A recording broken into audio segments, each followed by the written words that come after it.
ஆண்டவருடைய அவரை ஆசீர்வதிப்பாராக. நாம் நிற்பதும் நிர்மூலமாகாமல் இருப்பதும் தேவனுடைய சுத்த கிருபையாக இருக்கிறது. ஆண்டவருக்கு சொல்லுவோம். தொடர்ந்து கர்த்தருடைய வார்த்தைகளை நாம் தியானிப்போம். ஏசாயாவின் தீர்க்கதரிசன புஸ்தகம் 54வது அதிகாரம் 8வது வசனம். அற்ப காலம் மூண்ட கோபத்தினால் என் முகத்தை இமைப்பொழுது உனக்கு மறைத்தேன். ஆனாலும் நித்திய கிருபையுடன் உனக்கு இறங்குவேன் என்று கர்த்தராகிய உன் மீட்பர் சொல்லுகிறார். அவர் இரக்கம் செய்கிற தேவன். 1000 தலைமுறை மட்டும் இரக்கம் செய்கிறவன்.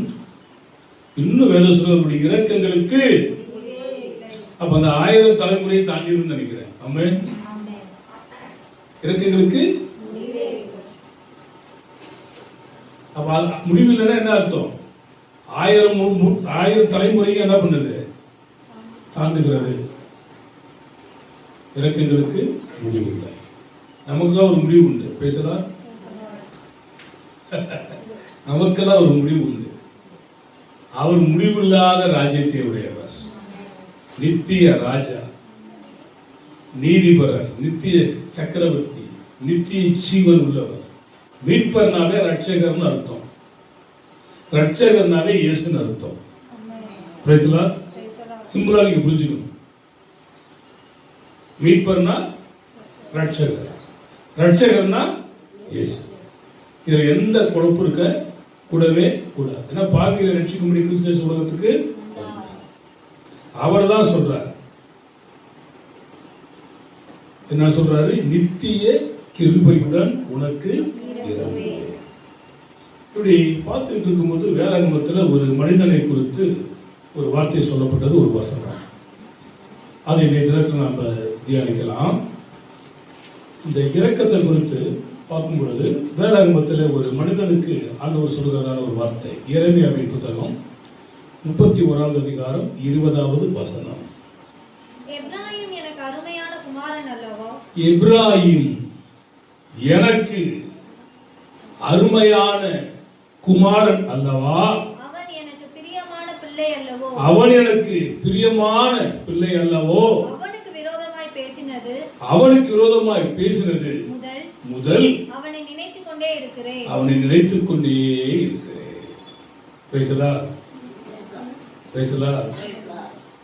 எப்ராயிம் எனக்கு. இப்ப உங்களுக்கு என்ன ஞாபகத்துக்கு வரணும்?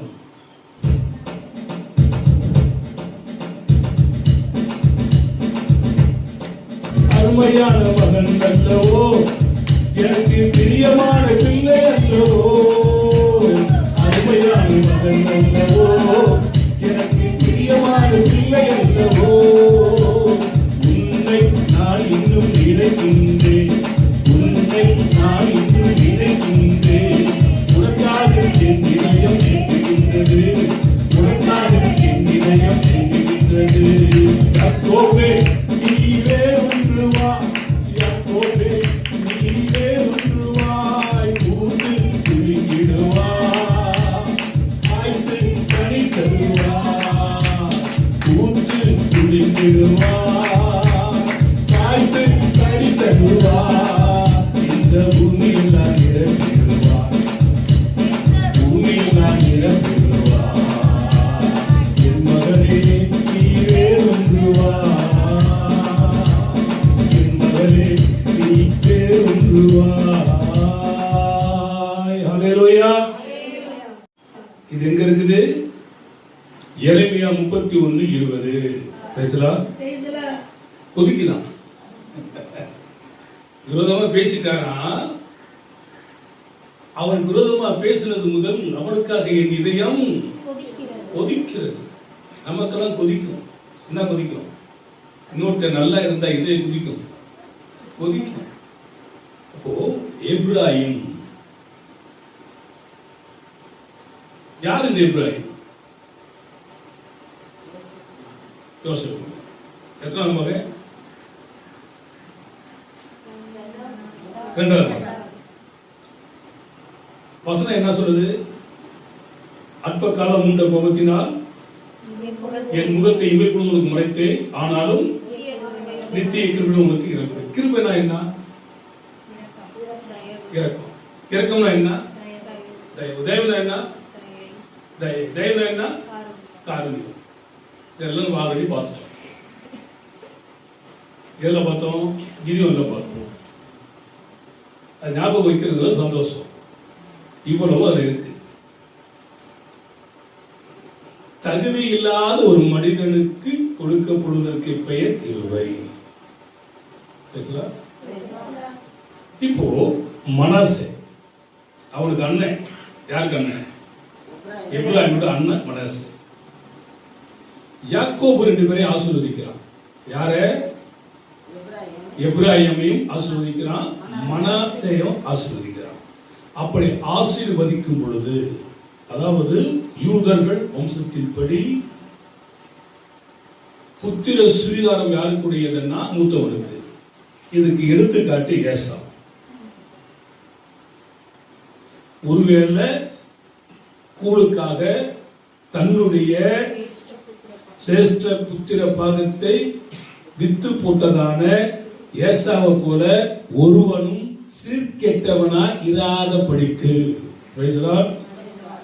அவன் என்ன சொல்றான்? நானே சாக போறேன், எனக்கு எதுக்கு இந்த சிரேஷ்ட புத்திரம், எனக்கு எதுக்கு இந்த ஆஸ்தி அப்படின்னு சொல்லி அதை அற்பமாக எண்ணினான். அந்த இரண்டாவது பிறந்ததான யாக்கோபை அதை சுதந்திரித்தான். இங்கேயும் ஒரு சம்பவம் நடைபெறுகிறது. என்னன்னா, எப்ராஹிம் எனக்கு அருமையான குமாரன். அல்லேலூயா. இப்ப உங்களுக்கும் பிள்ளைகள் இருந்தா, நீங்க சொன்னதையெல்லாம் கேட்கிற பிள்ளைகளுக்கு உங்களுக்கு எப்படி இருப்பாங்க? அவங்க அருமை. மித்த பிள்ளைகள்லாம் ஏன் போட்டுருக்க?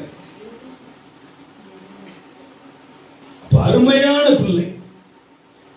அப்பா கிட்ட ஆசீர்வாதம் சொல்றான் பிள்ளைகள்.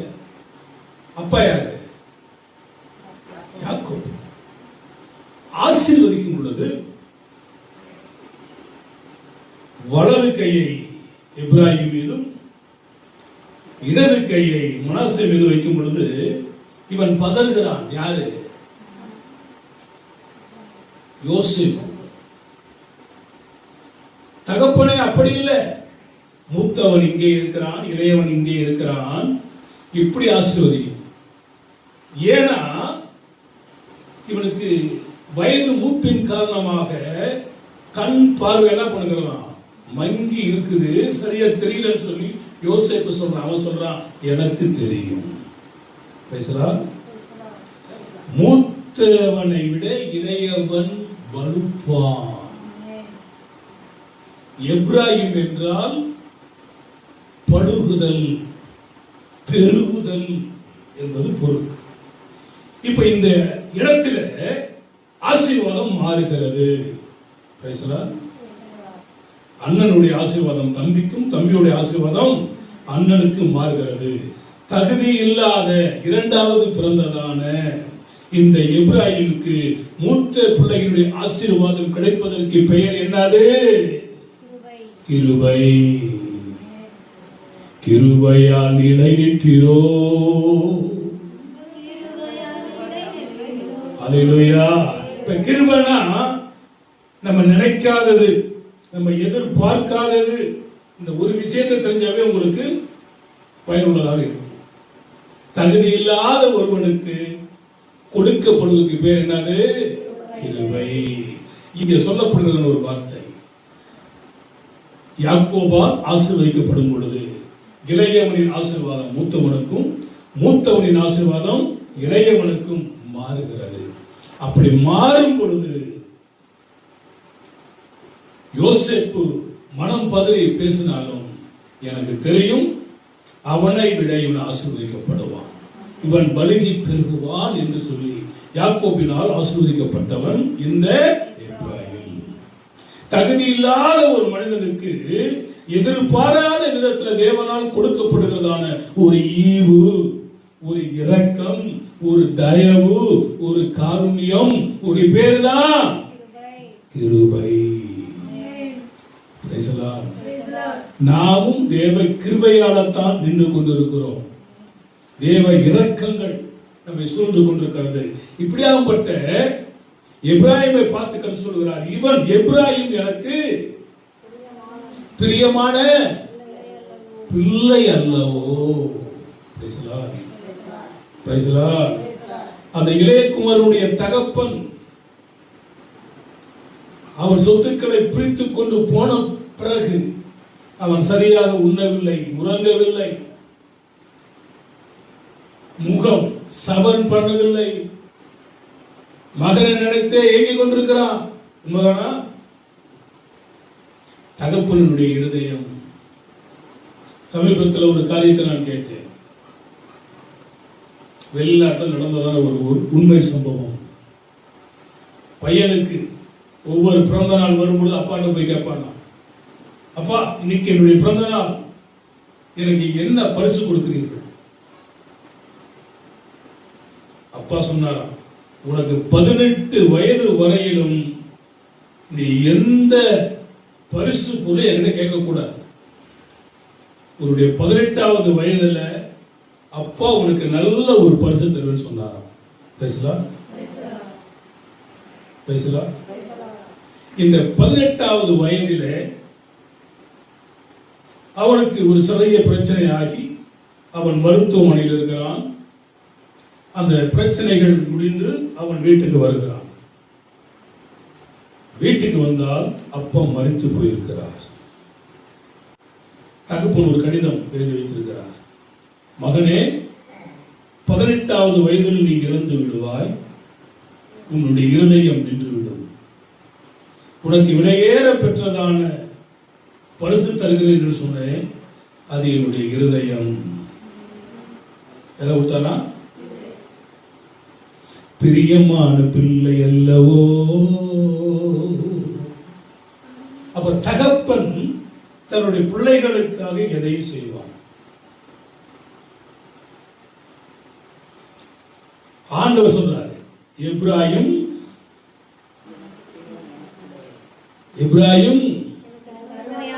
அருமையான பிள்ளை. அல்லேலூயா. உங்க பிள்ளைகளை பார்த்து சொல்லுவீங்களா, எனக்கு வாய்த்ததான பிள்ளைகள் அருமையான பிள்ளைகள்? சொல்ல முடியுமா?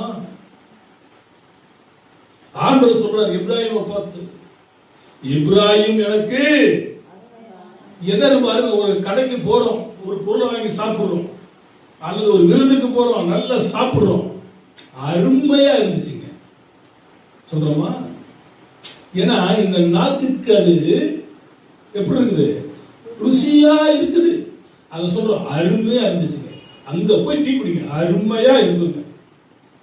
அங்க போய் போட்டா சாப்பிடுங்க, அருமையா இருக்குங்க சொல்றோமா? அங்க போய் பிரியாணி சாப்பிடுங்க, அருமையா இருக்குங்க. அது போல சொல்றாரு எப்ராயிம் எனக்கு அருமையான பிள்ளை. பிதாவுக்கு இயேசு கிறிஸ்து செல்ல பிள்ளை. அவர் மடிகளை வீற்றிருந்தார் என்று சொல்லி நீதிமொழிகள் 8 படிக்கிறோம். இங்கே எப்ராயிமை பார்த்து ஆண்டவர் சொல்றார், எனக்கு அருமையான பிள்ளை எல்லாம், தேவனுக்கு பிரியமான குமாரனாய் அருமையான பிள்ளையாய் இந்த எப்ராயிம் காணப்பட்டான். நீங்களும் நானும் அருமையான குமாரனாய் அருமையான பிள்ளையாய் இருப்போம் என்று சொன்னால், எப்ராயிமுக்கு இரக்கம் செய்த தேவன் நமக்கும் இரக்கம் செய்வார். எப்ராயிமுக்கு கிருபை பாராட்டின தேவன் நமக்கும் கிருபை பாராட்டுவார். அருமையான பிள்ளை அல்லவோ.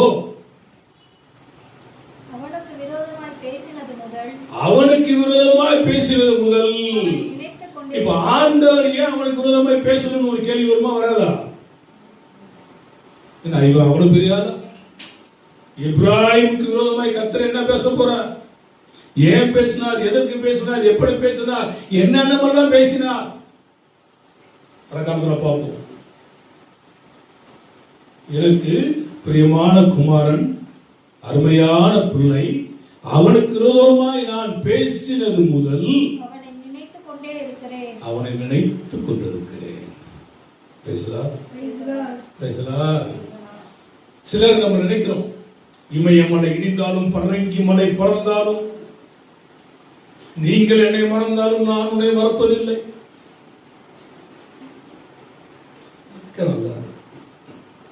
நம்ம இமயமலையுமே இடிஞ்சிருமா, பரங்கி மரம் பறந்துருமா, நீங்கள் என்னை மறந்தாலும் நான் உன்னை மறப்பதில்லை.